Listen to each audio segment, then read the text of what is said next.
Le Nouvel Esprit Public, Philippe Meyer, bonjour.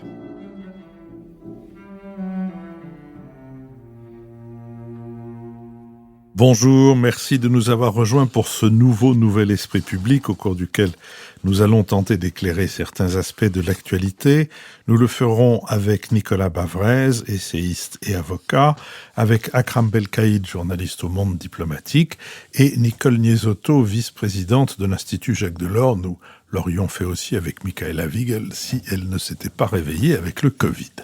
J'ai lu que les différents chiffres que je donne sur nos auditeurs au-delà des frontières vous distrayaient et vous donnaient envie d'en savoir davantage. Et bien donc, voilà, sur les 38 870 auditeurs que nous avons hors de France, il y en a 6 489 aux États-Unis, 1712 en Espagne, 307 en Malaisie, 116 en Colombie, 18 au Kenya et 3 à Malte. L'un des 3 m'ayant d'ailleurs écrit la semaine dernière pour me signaler son existence, mais s'ils trouvent les 2 autres, ils peuvent former une triplette pour les boules ou bien même un club. D'ailleurs, je suggère que tous les auditeurs au-delà de nos frontières, il y a 154 pays qui sont représentés dans notre auditoire, forment des clubs et m'invite à faire une sorte de visite de courtoisie et de liens affirmés et les liens entre les auditeurs hors frontières et le Nouvel Esprit Public. Nous sommes partenaires de l'hebdomadaire Le 1, dont le dernier numéro a pour titre « Pourquoi avons-nous la flemme ?» Il est ainsi, je vois que Nicole Niesotto a une idée de la réponse à cette question. Il est ainsi chapeauté, ce numéro, sous l'effet d'une grosse fatigue, une partie de la population mondiale éprouve l'envie de ralentir. La France n'est pas en reste. Dans l'une des dernières notes de la Fondation Jean Jaurès, Jérôme Fourquet et Jérémy Pelletier identifient une montée de la flemme et du repli chez soi venant ponctuer la série des chocs encaissés par la société, vague terroriste des années 2015-2017, mouvement des Gilets jaunes, crise sanitaire du Covid. Si le phénomène est loin d'être général, il est assez puissant pour susciter l'intérêt de nombreux investisseurs, au point de faire décoller une véritable économie fondée sur un capitalisme numérique qui flatte notre paresse. Nous avons mis en ligne mercredi les échanges avec le public de notre récente émission en public à l'école alsacienne. La prochaine de ces émissions en public aura lieu le 8 janvier, toujours à l'école alsacienne, et on peut s'y inscrire dès maintenant.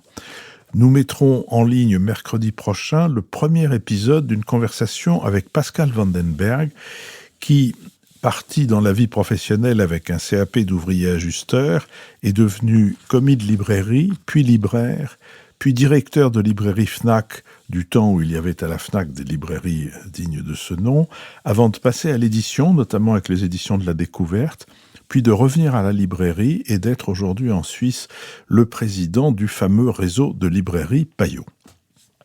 Merci à nos contributeurs. L'un d'entre eux, Bastien F., accompagne sa contribution de ces lignes. Vous faites beaucoup pour la démocratie qui a besoin que ses valeurs, le temps long, l'écoute, l'analyse, l'absence de clivage factice et la réflexion, perdurent dans la tourmente médiatique que nous traversons et la fébrilité qui l'accompagne. Toute presse de qualité est une presse payante, ou du moins financée par autre chose que par des données personnelles et guidée par des personnes plus que par des algorithmes. Votre action montre qu'autre chose est possible et que cette autre chose est partagée par beaucoup de monde. Heureux de pouvoir vous soutenir. Si vous suivez les recommandations et l'exemple de Bastien F., n'oubliez pas que c'est uniquement jusqu'au 31 décembre que vos contributions pourront être déduites de votre revenu de 2022, à hauteur de 66%. Intéressons-nous maintenant au premier des sujets que nous avons choisi, celui de la Coupe du Monde de football. Cette Coupe du Monde organisée du 20 novembre au 18 décembre au Qatar a soulevé à travers le monde différents griefs à l'encontre du pays accueillant l'un des rendez-vous sportifs les plus suivis à l'échelle de la planète. Soupçons de corruption dans le processus d'attribution, négation des droits humains, désastre écologique. À l'heure du dérèglement climatique, les matchs se déroulent dans des stades climatisés et les 8 stades auraient déjà émis 644 000 tonnes de CO2. Le Qatar, deuxième exportateur mondial de gaz naturel, a battu pour 200 milliards de dollars d'infrastructures qui s'inscrivent, dit son gouvernement, dans le plan de développement du pays à l'horizon 2030. L'Émirat est accusé de violation des droits humains et une enquête du Guardian parue début 2021 a avancé le chiffre de 6500 décès de travailleurs étrangers sur les chantiers. Les rapports émis par des organismes comme Amnesty International pointent également les discriminations subies au Qatar par les femmes et la communauté LGBTQIA. Un sondage YouGov commandé par Amnesty International établit que 67% des 17 477 sondés originaires d'Europe, d'Amérique centrale et latine, des États-Unis et du Kenya souhaitent que leurs fédérations nationales respectives s'expriment publiquement sur la question des droits humains liés au mondial au Qatar. En France, alors que les Bleus défendent leur titre dans l'Émirat, la plupart des grandes villes métropolitaines comme Paris, Lille ou Marseille ont renoncé à diffuser les matchs en public sur des écrans géants, décision prise aussi par de nombreuses communes outre-Rhin. Très présentes en Europe, les critiques à l'encontre du pays hôte du mondial ont toutefois moins d'écho ailleurs. À Doha, ces polémiques sont vécues comme du Qatar bashing. Raphaël Le Magoériec, qui étudie la géopolitique du Golfe par le prisme de la diplomatie du sport, observe, je cite, que les Qataris n'ont jamais fait mystère du fait que cette Coupe du Monde ne s'adresse pas de prime abord aux Occidentaux. Elle a été organisée pour un public arabe et asiatique. Un haut fonctionnaire de la région abonde. Il était temps que le monde arabe ait lui aussi sa Coupe du Monde. Non, c'est une question de fierté.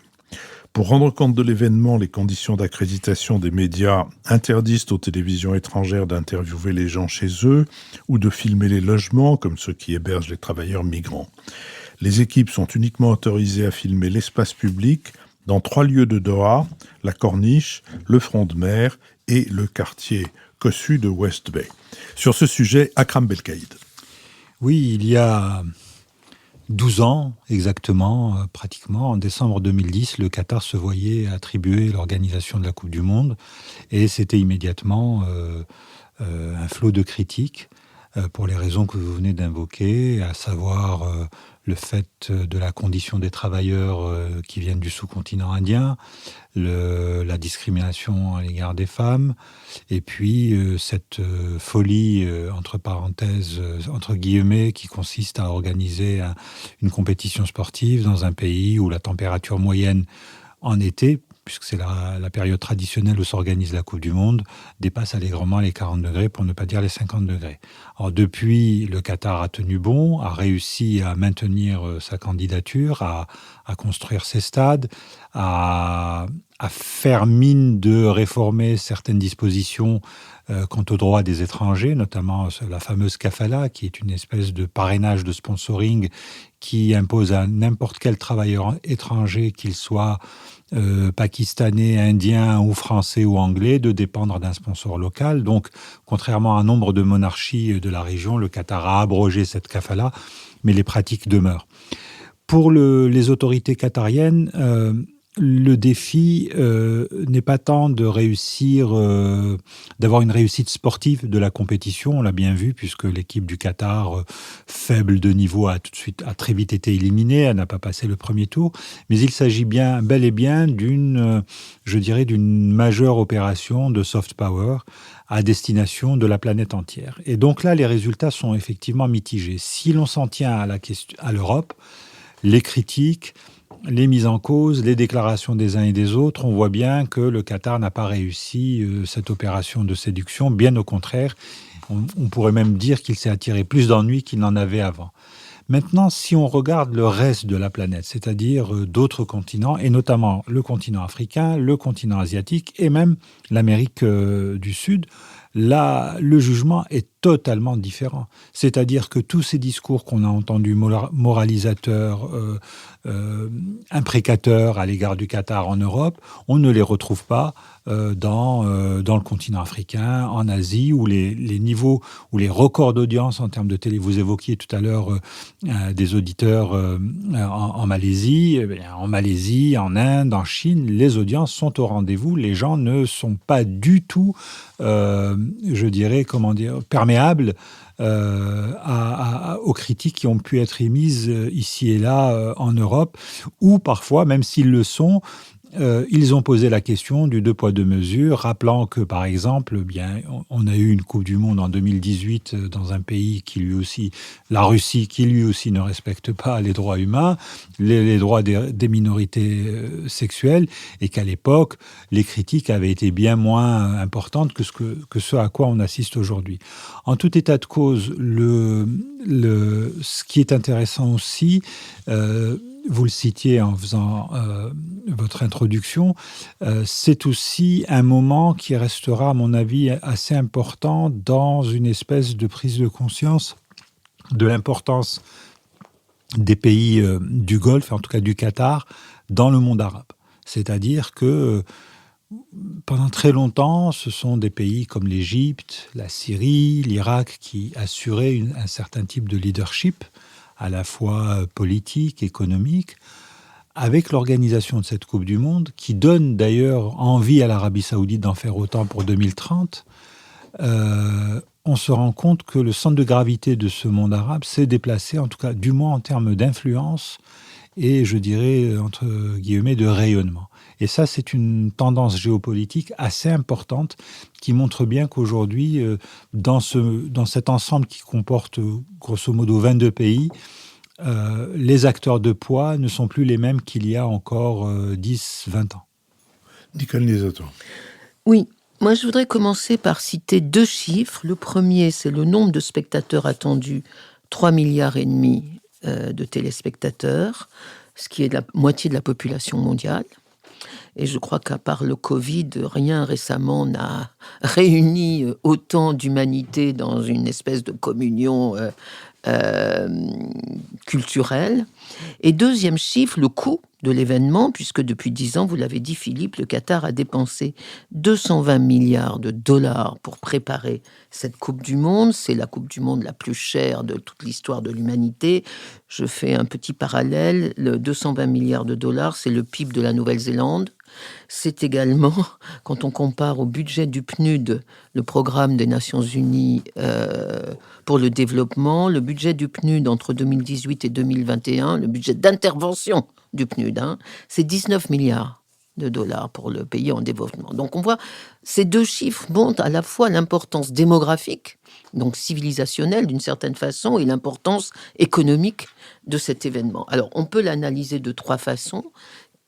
C'est un désastre écologique, c'est un scandale social, et en même temps, c'est une obligation géopolitique. Mais ce qui est intéressant, c'est que les 3 analyses sont vraies en même temps. Le scandale écologique, vous l'avez dit, je n'y reviens pas.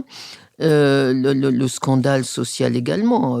Un rapport britannique paru dans The Guardian chiffre à 6500 le nombre de morts parmi les ouvriers qui ont travaillé sur les 7 stades climatisés dans lesquels auront lieu les événements, dans des conditions d'exploitation épouvantables. Mais c'est aussi une nécessité géopolitique absolue, qu'on le veuille ou non. Le Qatar est le 2e producteur mondial de gaz. Quand on regarde les réserves de gaz, il se trouve en 3e rang après la Russie et l'Iran. Or, les Occidentaux, et notamment les Européens, sont totalement dépendant de ce gaz qatari, surtout depuis la guerre en Ukraine. Alors, on n'a pas encore décidé un embargo sur le gaz russe, mais ça va venir, et surtout avec la concurrence de la Chine. Il ne faut pas oublier que le Qatar et la Chine ont signé en mars 2022 un accord qui va durer 27 ans pour la fourniture privilégiée à la Chine de gaz naturel liquéfié.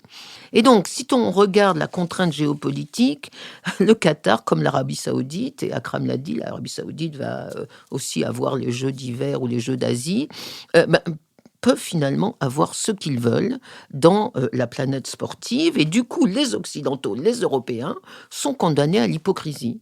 Moi, je remarque, je relis effectivement toutes les critiques qui sont faites au Qatar, à la fois sur le plan environnemental, sur le droit des femmes, sur le droit des homosexuels, etc., etc. Mais le reste du monde, et en particulier les pays arabes et africains, nous accusent de double standard, d'hypocrisie majeure. Et c'est vrai. Soit soit on considère la Coupe du Monde comme un événement mercantile, et à ce moment-là, on est condamné au silence, ce que fait la FIFA. Soit on considère la Coupe du Monde comme un événement politique sur lequel les démocraties ont quelque chose à dire, et on est condamné au double standard. C'est le cas, par exemple, de Madame Hidalgo, qui refuse de mettre des écrans géants sur le parvis de l'Hôtel de Ville, alors que le PSG appartient au Qatar. C'est le cas de beaucoup d'autres associations sportives. Manchester United appartient aux Émirats Arabes Unis, qui n'est pas mieux en termes d'environnement et en termes sociaux. Le Bahreïn, qui est une vraie dictature sur la planète, est devenu un pays incontournable en matière de Formule 1. Et on a laissé faire. Il n'y a pas que vis-à-vis des pays du Golfe qu'on est hypocrite. On a laissé faire la Coupe du Monde.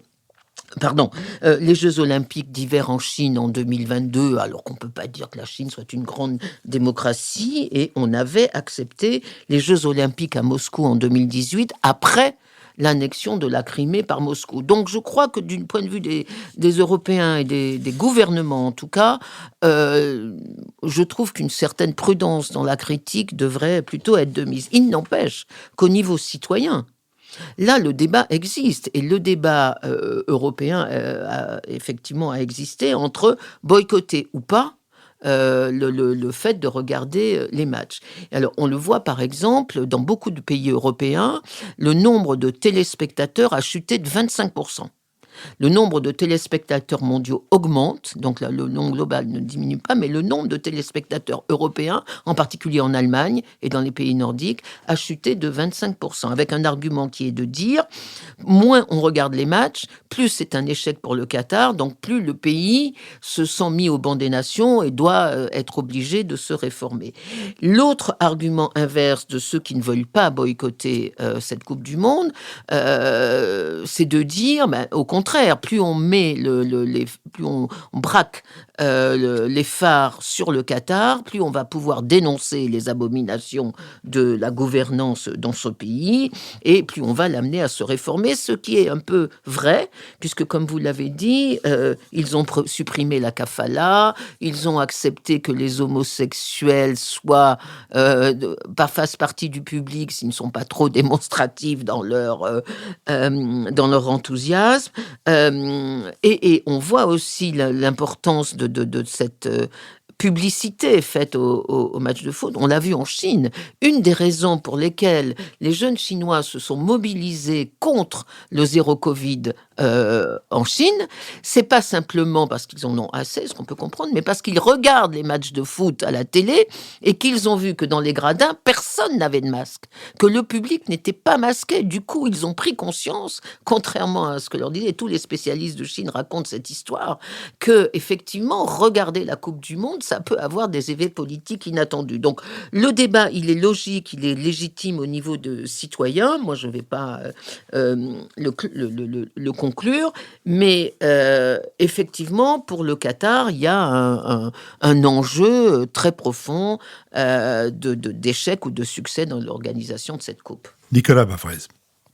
Le sport a toujours eu un lien très fort avec la géopolitique.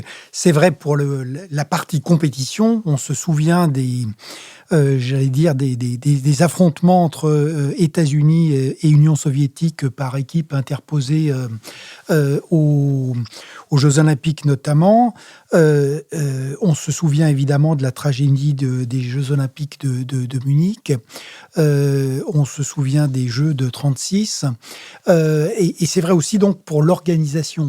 C'est-à-dire que l'organisation, les deux plus grands événements sportifs qui sont les Jeux Olympiques et la Coupe du Monde de football sont une manière pour un pays de marquer son émergence. Ça a été vrai pour l'Espagne, ça a été vrai pour la Chine, ça a été vrai pour en 2008 pour la Chine et puis ensuite en 2022 pour les Jeux Olympiques d'hiver. Donc ce lien, il est très fort. Alors qu'est-ce qu'on peut dire si on prend un peu cette approche dans la ligne de ce qui a été dit pour le Qatar, pour le Golfe et un peu pour, j'allais dire, la montée du Sud. Je crois que c'est les trois leçons. Le Qatar, ça a été dit, il faut bien voir que ça reste quand même un pari plutôt réussi, et un pari réussi dans des conditions qui ont été très difficiles. Il ne faut jamais oublier qu'il y a eu l'épidémie de Covid et il y a eu le blocus par les pays du Golfe. Donc, je constate que dans beaucoup d'autres endroits, par exemple, on verra ce que ça donne pour les Jeux Olympiques de Paris en 2024, mais pour l'instant, on ne peut pas dire que la France brille par le fait que les infrastructures sont en rendez-vous, notamment les infrastructures de transport. Et il faut quand même reconnaître que pour l'instant, l'organisation est impeccable, que le public est au rendez-vous, pas seulement les téléspectateurs, mais les supporters sur place. Et c'est vrai qu'il y a les supporters ont changé.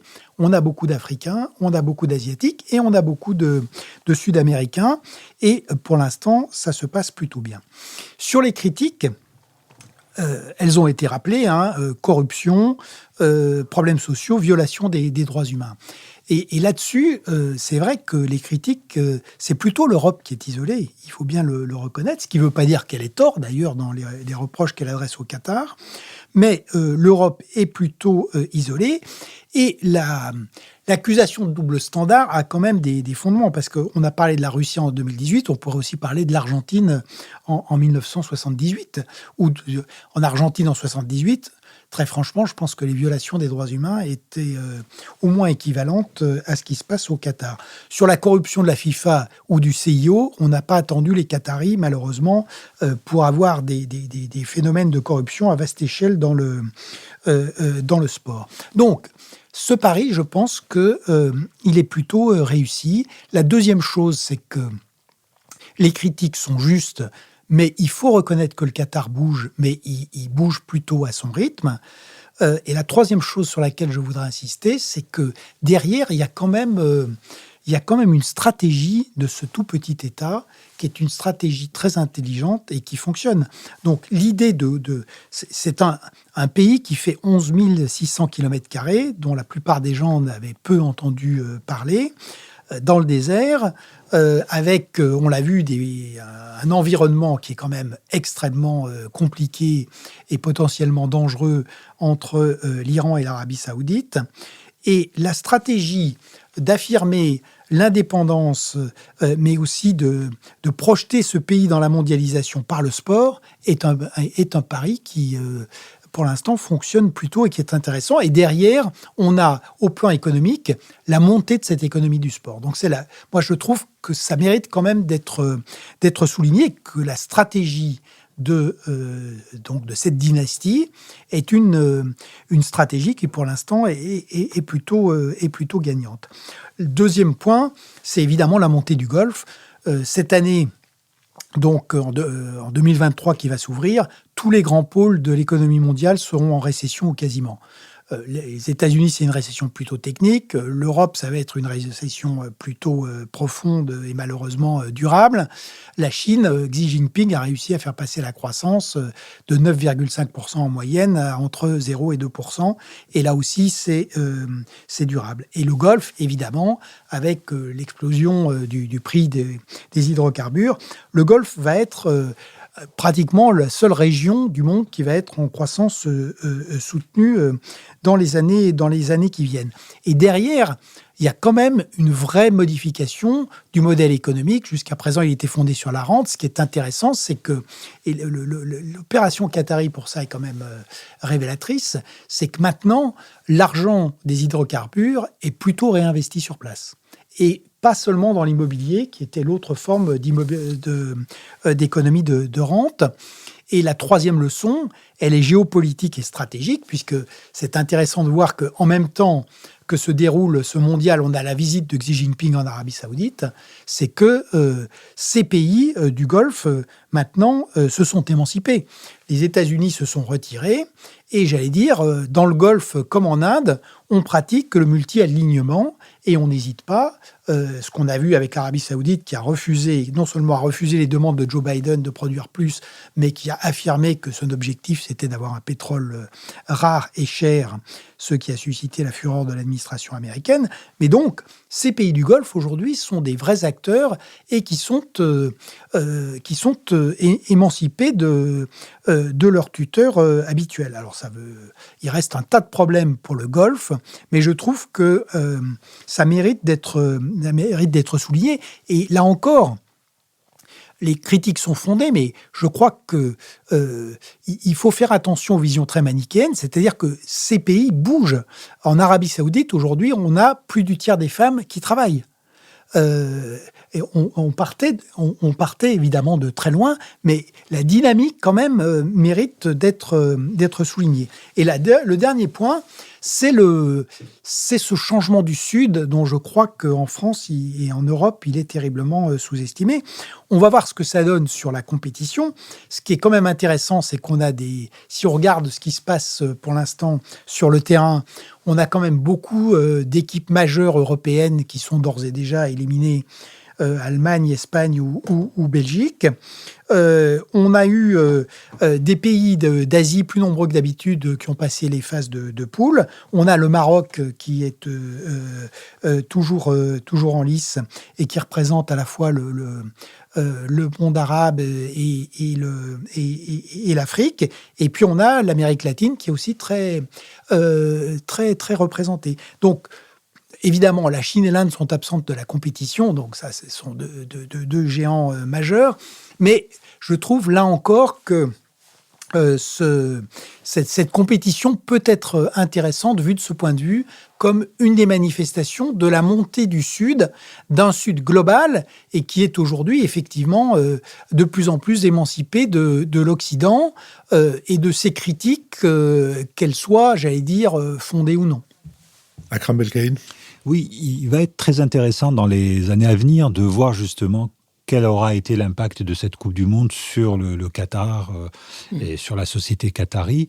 Alors, par exemple, on a beaucoup parlé du coût de cette manifestation, des 220 milliards de dollars dépensés, notamment pour les stades, mais pas que. Par exemple, aujourd'hui, Doha a un métro qui la relie.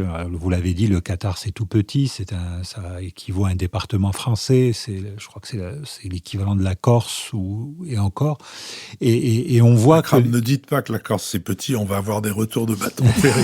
Alors, c'est aussi grand que la Corse. Le Qatar est aussi grand que la Corse. Et on a... les gens sur place notent que les Qataris, qui ne sont pas très nombreux, ou en tout cas les expatriés qui vivent à Doha, par exemple, et qui tous ou presque utilisent des voitures, qui polluent, etc., découvrent qu'il y a d'autres modes de transport et qu'il y a le métro et que ça peut changer la donne. Et ça, c'est assez intéressant. Moi, ce qui m'intéresse aussi, au-delà de comment le Qatar va absorber les effets de cette Coupe du Monde, c'est justement la perception que des dirigeants qataris à l'égard de l'Europe. Je pense que cette campagne de mise en cause, de déclarations plus ou moins hypocrites de dirigeants politiques va avoir des conséquences en matière de représailles, peut-être pas directes, mais en tous les cas, quand on lit les discours officiels aujourd'hui, il y a une certaine dose d'irritation des dirigeants qataris qui ne comprennent pas, qui disent « mais ces critiques nous sont adressées par des gens qui, par ailleurs, viennent nous demander d'être prioritaires en termes de livraison de gaz, qui, sur les 220 milliards de dollars, ont eu leur part. Par exemple, les fameux stades, quand vous regardez le détail, alors il y en a 8 pour la compétition, il y en a 7, si je ne m'abuse, qui ont été construits. Les 7 stades qui ont été construits, ce sont 7 cabinets d'architectes européens, ce n'est pas des sociétés qataries. Et les entreprises qui ont construit sont des entreprises françaises, allemandes, chinoises, etc. Donc, il y a un sentiment qui a toujours existé, mais qui aujourd'hui est en train de s'aiguiser, de devenir de plus en plus mordant sur place, qui consiste à dire, donc voilà, d'un côté, on nous prend on nous prend notre argent, on nous demande notre gaz, et de l'autre, on nous met, je dirais, en accusation perpétuelle, alors que, comme l'a dit Nicolas, d'autres partenaires ne le font pas, notamment la Chine, l'Inde, la Russie, etc. Et je crois que ça, en termes de relations internationales, ça va être assez intéressant à suivre pour les années qui viennent. Oui, c'est un peu ce que je disais dans ma première intervention. On est condamné à l'hypocrisie, d'une certaine façon, mais c'est pas une raison pour laquelle, c'est pas parce que le Qatar finance le musée de la Marine ou la fondation Al-Thani qu'il faut s'interdire de demander des réformes. Non, moi je voudrais faire 3 petits commentaires. D'abord sur le fait que ces pays changent. C'est vrai. C'est d'ailleurs plus vrai pour le Qatar que l'Arabie Saoudite, de MBS, qui est quand même, là aussi, un régime absolument sanguinaire, qui exécute au sabre, et dont on se souvient comment il exécute les journalistes d'opposition. Mais sur le droit des femmes, je crois qu'il ne faut pas prendre le travail des femmes, l'autorisation du travail des femmes, comme un signe de la libération de la condition de la femme dans les pays arabes. On pourrait même me justifier, si j'avais le temps, que ce n'est pas un signe de libération, c'est plutôt un signe d'exploitation supplémentaire de la soumission des femmes. Mais en revanche, le Qatar est beaucoup plus ouvert, si je puis dire, que l'Arabie Saoudite sur la condition des femmes. Deuxième point rapide, sur la géopolitique. Alors, c'est vrai que cette Coupe du Monde n'est pas encore mondialisée, puisque n'est pas mondialisée. La Chine n'y était pas à cause du Covid, et l'Inde n'y est pas parce qu'elle a été exclue de la FIFA pour des raisons, de sombres raisons de corruption ou de je ne sais quoi. S'il y a quelque chose de très mondialisé dans le sport, c'est quand même la corruption. Mais du coup, on a une Coupe du Monde qui ne reflète pas complètement la hiérarchie des puissances, mais ce qui est intéressant, c'est de montrer l'effacement des puissances européennes. Ça, l'Italie n'a même pas été sélectionnée, et puis la Belgique, l'Allemagne, l'Espagne, tout ça a été éliminé, donc il ne reste que les vieilles puissances coloniales de l'Afrique et du Moyen-Orient, les grandes puissances, la France et la Grande-Bretagne, qui sont là, et la montée de l'Afrique, vous l'avez dit. Et troisième point, ce qui me paraît intéressant, c'est que contrairement aux espoirs que les Américains pouvaient avoir, mais nous aussi, sur la marginalisation du Moyen-Orient à cause du gaz de schiste aux États-Unis, à cause des priorités environnementales des Européens et les investissements prévus sur une énergie durable, alternative au pétrole, eh bien, on s'aperçoit que tout cela est faux, que l'énergie reste aujourd'hui le fondement essentiel de la puissance des États, que les pays du Golfe et l'Arabie Saoudite sont loin de devenir des puissances marginalisées, au contraire, parce que quand on regarde les chiffres de l'Agence internationale de l'énergie, aujourd'hui, dans la production mondiale d'énergie, 80% de cette production vient encore des énergies fossiles. Et donc, ces pays ont un grand avenir de puissance devant eux. Une question à Akram, sans vouloir allonger notre débat, mais la position, les victoires successives du Maroc ont quel effet sur l'ensemble du Maghreb ? Alors on pourrait dire sur l'ensemble du monde arabe, ouais. Et du continent africain. Eh bien, je pense que les réactions aux victoires marocaines ont montré la profonde divergence entre ce qu'on pourrait appeler les opinions publiques et les gouvernements. Et je prends le cas particulier des relations algéro-marocaines, dont on sait qu'officiellement, elles sont très difficiles. Il y a eu rupture des relations diplomatiques en 2021.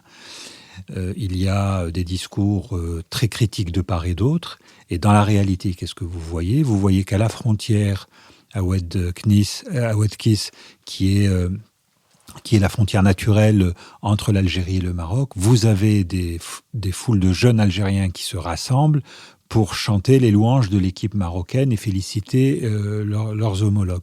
C'est-à-dire que vous avez d'un côté des populations qui ont un vrai sentiment de partage. Alors il y a des rivalités culinaires, il y a des rivalités culturelles, etc. Mais sur ce genre de moment, vous avez vraiment des cohésions et des solidarités qui tranchent profondément avec les discours officiels. Et on retrouve ça aussi, parce qu'on a parlé de Coupe du Monde, entre guillemets, arabe, on retrouve ça aussi dans l'expression du public sur la question palestinienne. L'un des faits marquants de cette Coupe du Monde, c'est la prépondérance du thème Palestine, que ce soit dans les tribunes, dans le discours des joueurs. Et on l'a bien vu, les Marocains avec ce drapeau palestinien brandi après leur victoire, etc.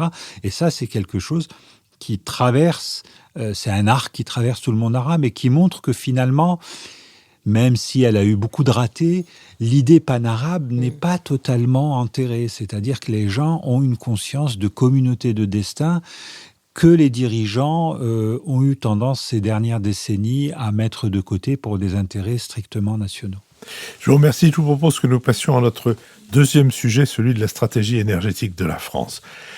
La sortie du Covid-19, la guerre en Ukraine, l'indisponibilité d'une partie du parc nucléaire français ont provoqué l'explosion des prix de l'énergie. Ils ont plus que triplé en un an pour l'électricité et le gaz, et ils sont en hausse de près de 15% pour le baril de brut. Ces augmentations ont conduit l'exécutif à multiplier le dispositif de soutien aux ménages depuis l'automne 2021, comme l'ont fait les autres grands pays européens, et à chercher de nouvelles sources d'approvisionnement. Conçues comme des mesures d'urgence, ces aides n'ont cessé d'être élargies et prolongées, à grand renfort d'argent public, sans qu'il soit possible de prédire quand s'achèvera la crise.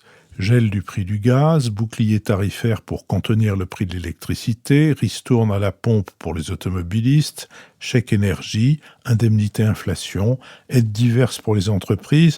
La facture totale dépasse pour le moment les 110 milliards d'euros pour 2021, 2022 et 2023.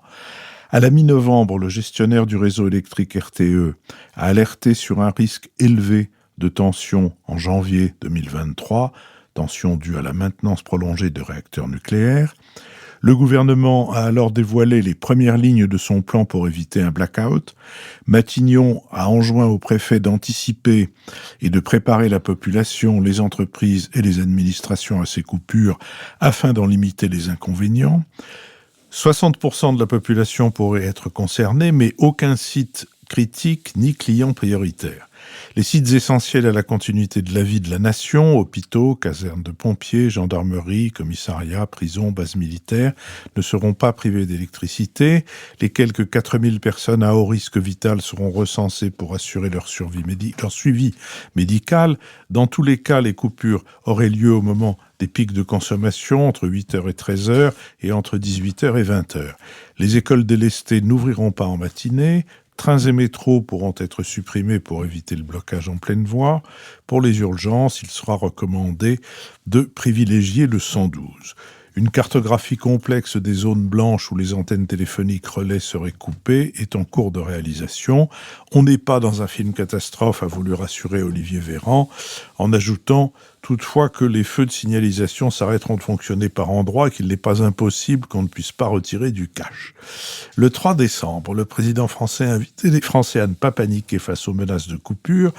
Elles pourraient être évitées, dit-il, si consommateurs et entreprises parviennent à réduire leur consommation de 10%, comme le prévoit le plan du gouvernement. Si délestage il y a, ils tomberont au moment où les Français verront leurs factures d'électricité et de gaz augmenter de 15%. Dans toute l'Europe, le risque de blackout est bien réel cet hiver et les consommateurs sont partout appelés à la sobriété. Sur cette question, Nicolas Bavrez.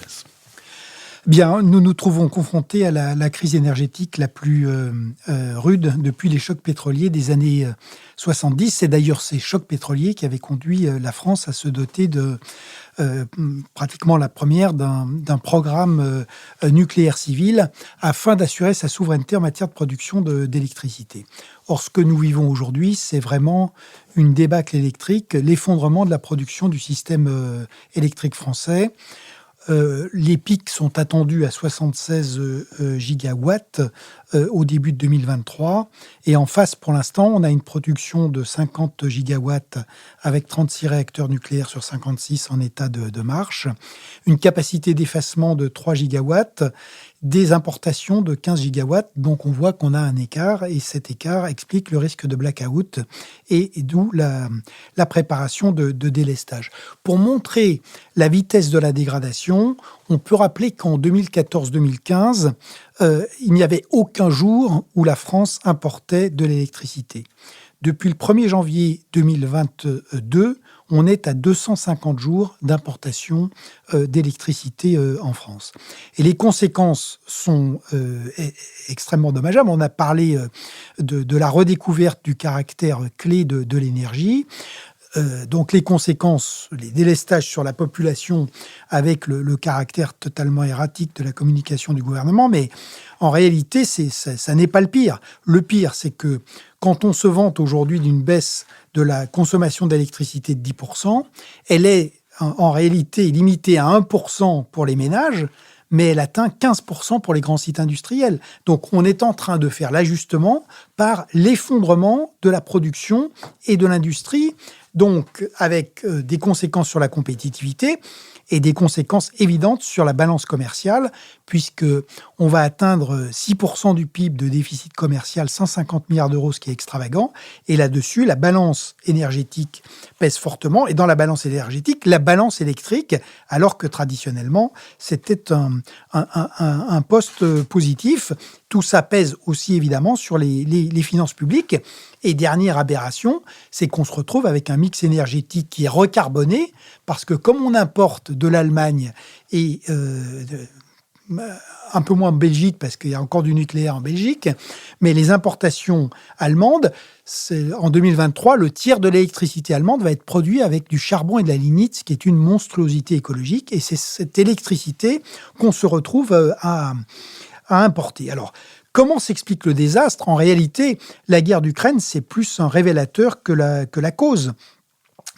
On a 3 causes. Une politique énergétique complètement aberrante qui a été conduite depuis maintenant pratiquement 2 décennies, avec d'un côté, on a programmé une baisse de 40% de l'électricité alors qu'on sait qu'elle va devoir doubler avec la voiture électrique et le reste. On a fermé 13 gigawatts de capacité pilotable avec le nucléaire, notamment Fessenheim, et on a fermé de l'énergie décarbonée pour mettre en service des énergies qui sont davantage carbonées. Et donc, du côté du gouvernement, c'est une faillite aberrante. On avait un pôle d'excellence qu'on a systématiquement démantelé et qu'on a transformé en boulet pour la compétitivité et la cohésion sociale de la nation. Bon, deuxième responsabilité, EDF. C'est vrai que cette entreprise a été totalement massacrée par son actionnaire public, l'État, qui n'a cessé de lui donner des injonctions contradictoires. Il y a 2 problèmes clés pour l'entreprise. Flamanville, ça devait ouvrir en 2012 et coûter 3 milliards. C'est toujours pas ouvert en 2022 et ça coûte déjà 20 milliards d'euros. Donc, clairement, il y a une question sur la perte de compétences de cette entreprise. Et c'est vrai aussi pour la maintenance. On se retrouve aujourd'hui avec pratiquement la moitié du parc nucléaire à l'arrêt, ce qui est une aberration. Et puis enfin, il y a la responsabilité de l'Union européenne avec un marché de l'électricité qui a été organisé sur l'indexation du prix sur le gaz. Et donc, en réalité, on a institutionnalisé la dépendance à la Russie en lui donnant finalement la maîtrise des prix de l'électricité dans l'Union européenne, ce qui était une erreur stratégique majeure en termes de souveraineté. Donc on a vraiment les grands classiques de la France, mépris complet pour la production, incapacité de gestion de crise avec un État qui est complètement défaillant. Et ce qu'il faudrait faire, c'est tout l'inverse. Il faut maintenant se remettre, être obsédé de la production. Il y a des mesures d'urgence à prendre pour permettre de libérer de la production, y compris dans l'hydraulique. Et puis, il y a une planification de long terme à rétablir. Il faut être beaucoup plus rigide sur les économies d'énergie. Et puis, il faut que l'Union européenne accepte enfin de réformer le marché de l'électricité. Nicole Lisoto. Oui, alors, Nicolas Bavray est sévère, comme d'habitude, mais il est vrai que la guerre en Ukraine est une crise de l'énergie dans toute l'Europe, France comprise, mais que c'est aussi un révélateur d'une catastrophe industrielle française et qui d'ailleurs n'appartient qu'à la France. Mais au-delà de ce gouvernement... situation allemande, pas non plus modèle de réussite. La vraie crise allemande, c'est une crise militaire, c'est une crise du projet allemand. Sur le plan énergétique, ils sont effectivement dépendants à 40% du pétrole et du gaz russe. Et de leur charbon. Mais c'est pas leur industrie qui est en cause, c'est leur dépendance commerciale qui est en cause. Alors que nous, c'est vraiment la gestion d'un secteur industriel qu'on nous présentait comme un des fleurons avec l'espace et le nucléaire militaire, comme un des fleurons de l'indépendance française. Alors, non, moi, ce que je voudrais dire, c'est que cette crise française révèle ce qu'a été effectivement en grande partie le village Potemkin de l'industrie nucléaire et pose quand même 3 questions pour l'avenir dont on n'a pas encore parlé.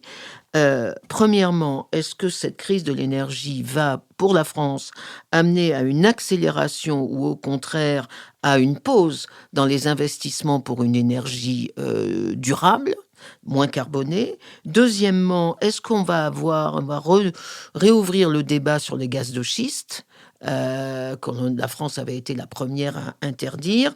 Et troisièmement, comment relance-t-on la filière nucléaire française? Alors, je vais reprendre rapidement ces 3 points. Est-ce que cette crise de l'énergie, qui est une crise européenne, pas seulement française, amène-t-elle à une pause ou au contraire une relance du passage à l'énergie renouvelable? Alors, on a des arguments des 2 côtés. Moi, je pense qu'il y a une pause qui est évidente aujourd'hui, ne serait-ce qu'en Allemagne, vous l'avez dit Nicolas, qui va de nouveau ouvrir des centrales à charbon, ne serait-ce que parce que le gaz de schiste avait été condamné par l'ensemble de l'Union européenne comme une source d'énergie particulièrement destructrice de l'environnement. Or, l'Union européenne achète maintenant du gaz de schiste américain avec un coût 4 fois plus cher que ne le vendent les Américains à leur propre industrie. Et entre parenthèses, les Norvégiens nous le vendent 10 fois plus cher, leur gaz, qu'ils ne le vendent à l'industrie norvégienne. Et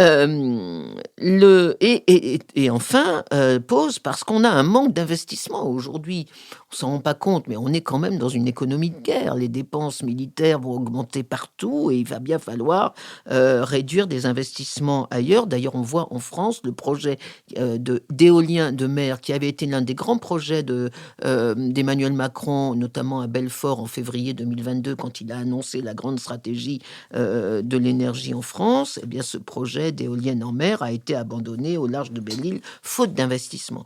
D'un autre côté, on peut dire que ça va accélérer les mouvements, en tout cas la pression pour le passage à une énergie plus durable. Mais là, on a un vrai problème de schisme européen entre ceux qui sont, je dirais presque philosophiquement, religieusement contre l'énergie nucléaire, que nous on considère comme une énergie durable, qu'on a réussi à classer dans les énergies propres à l'Union européenne. Donc ça, c'est le premier débat. Où vont aller les investissements français? Deuxièmement, le gaz de schiste.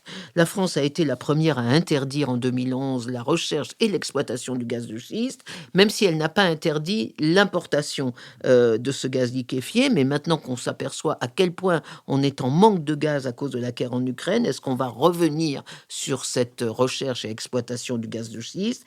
Et troisièmement, comment relancer le nucléaire? Ça, je crois que c'est la question la plus importante, parce qu'on s'aperçoit effectivement que notre filière est dans un état de décrépitude, pas forcément pour des raisons de carence technologique ou scientifique, pas du tout. On a arrêté la moitié de nos centrales pour des raisons de carence en matière de gouvernance et de planification de l'ouverture et de la fermeture de nos centrales.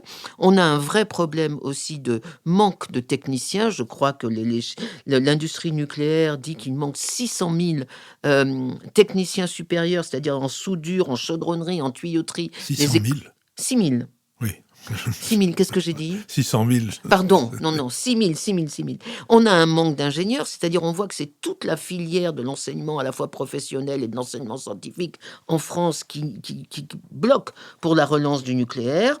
On a un coût extraordinaire. EDF lui-même chiffre à 24 milliards aujourd'hui d'euros les déboires remarqués sur la filière nucléaire française et chiffre à 46 milliards de dollars, le coût pour la construction des 6 prochaines centrales. Où est-ce qu'on va trouver cet argent? Ça, c'est vraiment une des grandes questions. Donc je crois que la crise aujourd'hui, elle ouvre des questions dont on voit qu'on n'a ni les éléments financiers, ni les éléments humains pour les résoudre. Akram Belkaïn. Ce qui est dramatique, c'est que nous sommes dans une situation qui est le résultat de décisions prises il y a plusieurs décennies. Nicolas parlait tout à l'heure de planification. Je rappelle que c'est dans les années 90 que la France a renoncé au plan, sous prétexte que nous étions dans la mondialisation heureuse et que, ma foi, tout allait se régler comme par enchantement. Et on se rend bien compte que il y a des choses qui n'ont pas été envisagées. Je reviens toujours à cette période-là pour rappeler qu'au début des années 2000, quand vous lisiez les études économiques concernant l'énergie, on partait du principe établi, indiscutable, que la Russie était devenue un partenaire fiable, que grâce à la Russie, on allait échapper aux interrogations et aux turbulences liées au Proche-Orient. Je rappelle que c'était quand même l'époque où on nous expliquait qu'il allait y avoir la Sainte Alliance entre les États-Unis et la Russie. Et que donc, ma foi, l'histoire du gaz, ça coulerait tout seul. Et puis, on a accueilli Gazprom, etc., etc. Et aujourd'hui, on est face à cette situation qui ne peut pas apporter de réponse immédiate. C'est-à-dire que nous sommes dans une crise.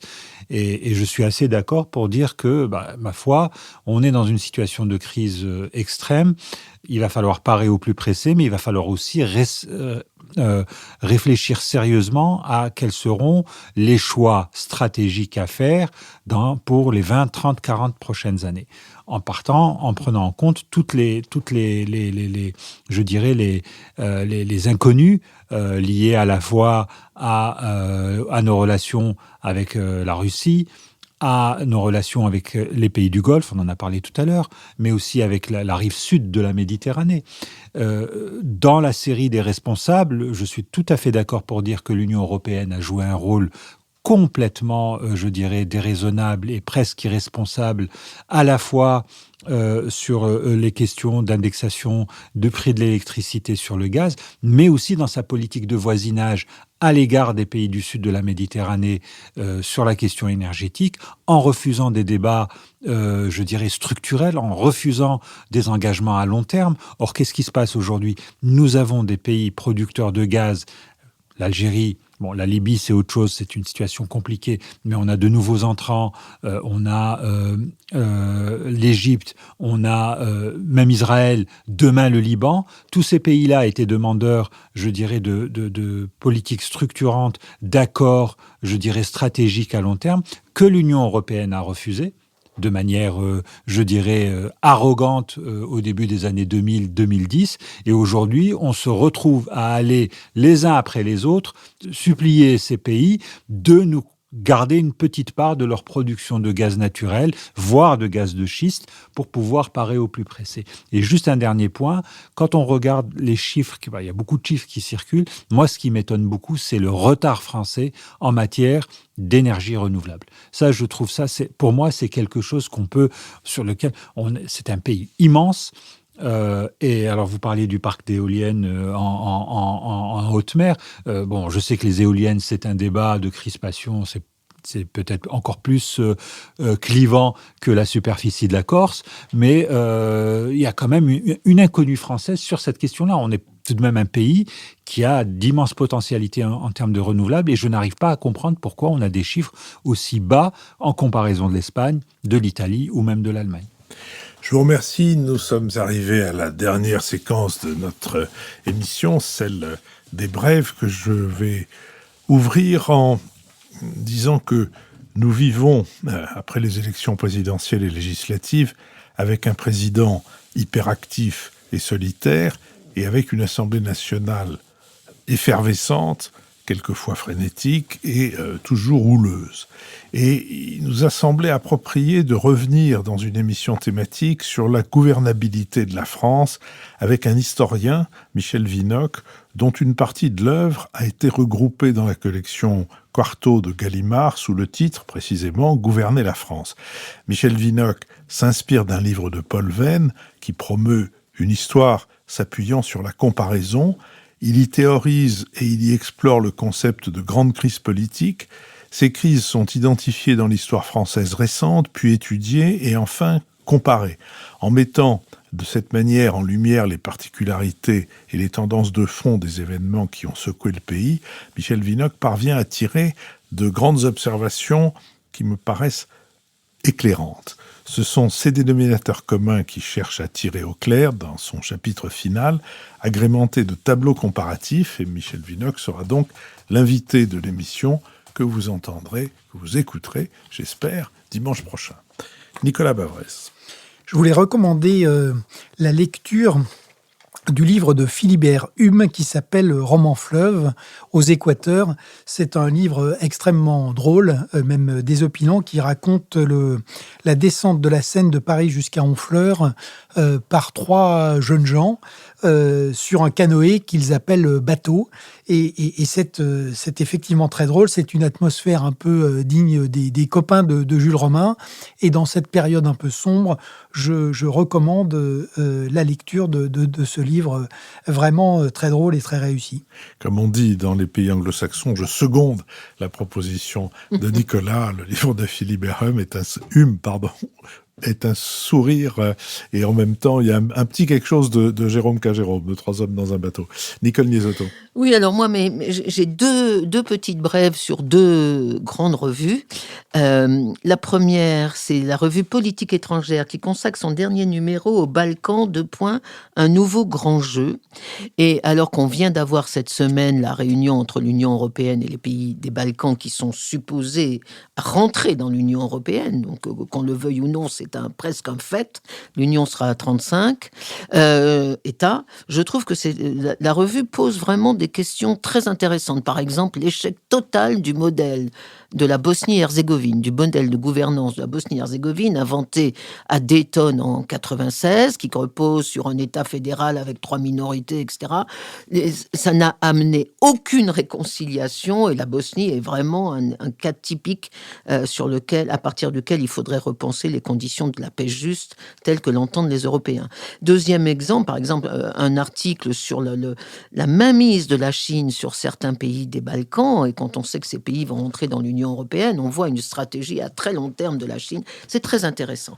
Deuxième revue que je veux citer, qui est la revue, alors uniquement en ligne, la revue Le Grand Continent, qui est une revue excellente, qui avec vraiment à la fois dans la réflexion et dans la pertinence des sujets par rapport à l'actualité. C'est une revue en ligne qui est faite, je sais pas comment on dit, est diffusée par le groupe d'études géopolitiques de l'École normale supérieure de Paris, de la rue d'Ulm, et donc c'est vraiment tous les jours avec une lettre hebdomadaire, et puis des articles mis en ligne tous les jours. Et là, les derniers, le 7 décembre, ils ont mis en ligne un petit dossier justement sur la crise de l'énergie en France, avec une série aussi de cartes extrêmement bien faites et instructives sur beaucoup plus largement la crise environnementale et énergétique en Europe. Donc je recommande, alors c'est pas cher, c'est 8 € par mois,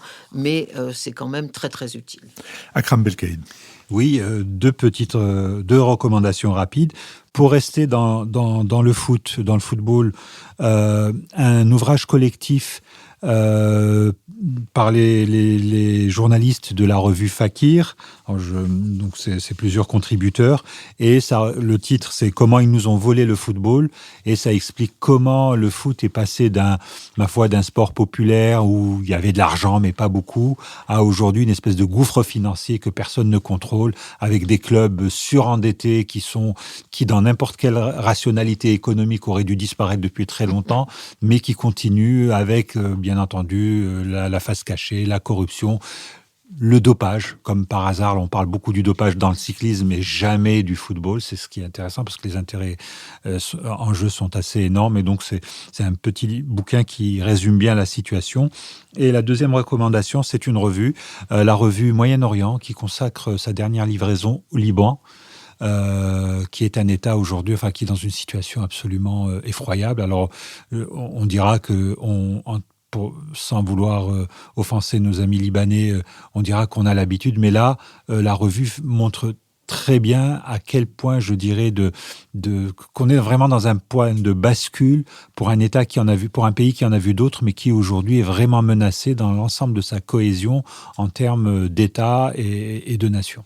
Je vous remercie. Je remercie Sophie Jacquin avec qui cette émission a été préparée, Benoît Carré qui va en assurer le compendium auquel vous pouvez désormais, et depuis 15 jours, vous pouvez vous abonner. Je remercie Nicolas Tourneau qui veille à notre site, Olivier Magloire qui veille à la plateforme de financement, l'arrière-boutique où nous avons enregistré cette émission, Nouvelles Écoutes qui l'a produit, et je vous donne rendez-vous mercredi pour le Bada de la série Si c'est pour la culture, on a déjà donné, et dimanche prochain pour cette thématique avec Michel Vinocq autour du thème « La France est-elle gouvernable ?»